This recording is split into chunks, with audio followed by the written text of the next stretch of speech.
السلام علیکم ورحمۃ اللہ۔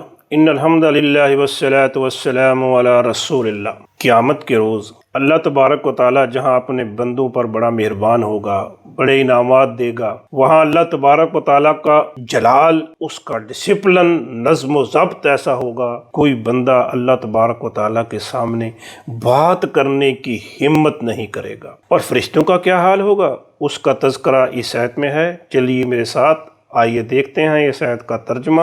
اعوذ باللہ من الشیطان الرجیم، بسم اللہ الرحمن الرحیم۔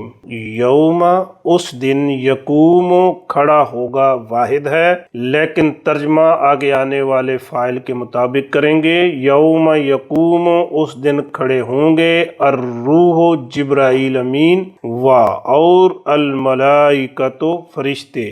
اس دن کھڑے ہوں گے جبرائیل امین اور فرشتے۔ کیسے کھڑے ہوں گے؟ صفاً، صفے باندھے۔ فرشتوں کا بھی یہ حال ہوگا، بشمول جبرائیل امین، سب صفے باندھے لائنوں میں، قطاروں میں کھڑے ہوں گے۔ لا یتکلمون، لا نہیں، یتکلمون، وہ بات کریں گے۔ یتکلم واحد اور یتکلمون جمع ہے۔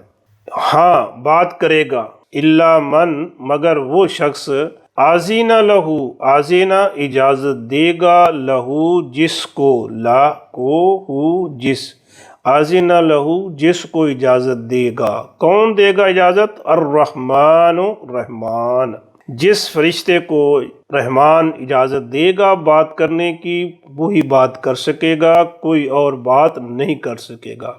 اور وہ بھی کیسی بات کرے گا؟ وقال، اور قال، کہے گا، صواباً، درست بات، ٹو دی پوائنٹ، جو پوچھا گیا ہے وہی بات کرے گا۔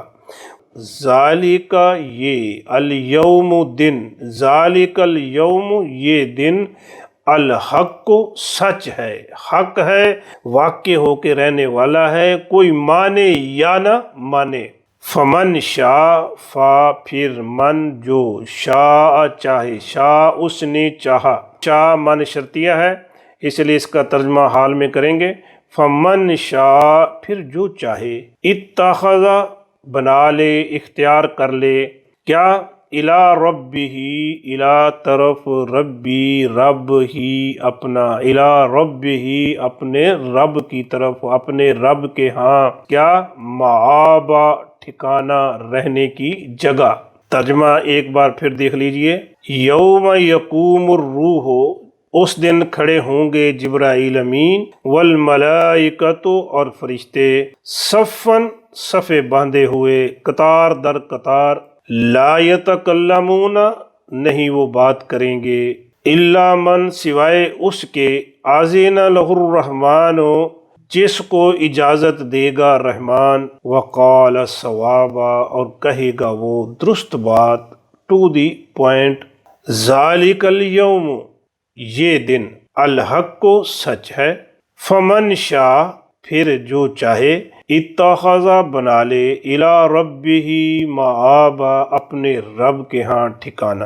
اس صورت میں قیامت کے روز ہونے والی ہولناکیوں سے بھی آگاہ کر دیا گیا، جہنم کے عذاب سے بھی باخبر کر دیا گیا، اور جنت کی نعمتوں سے بھی آگاہ کر دیا گیا، اور جنت کی نعمتوں کے بارے میں بھی بتا دیا گیا۔ اب جس کی مرضی ہے وہ ٹھکانہ اپنا بنانا چاہتا ہے اللہ کے ہاں جنت میں تو بنا لے، اللہ ہمارا ٹھکانہ جنت میں بنا دے۔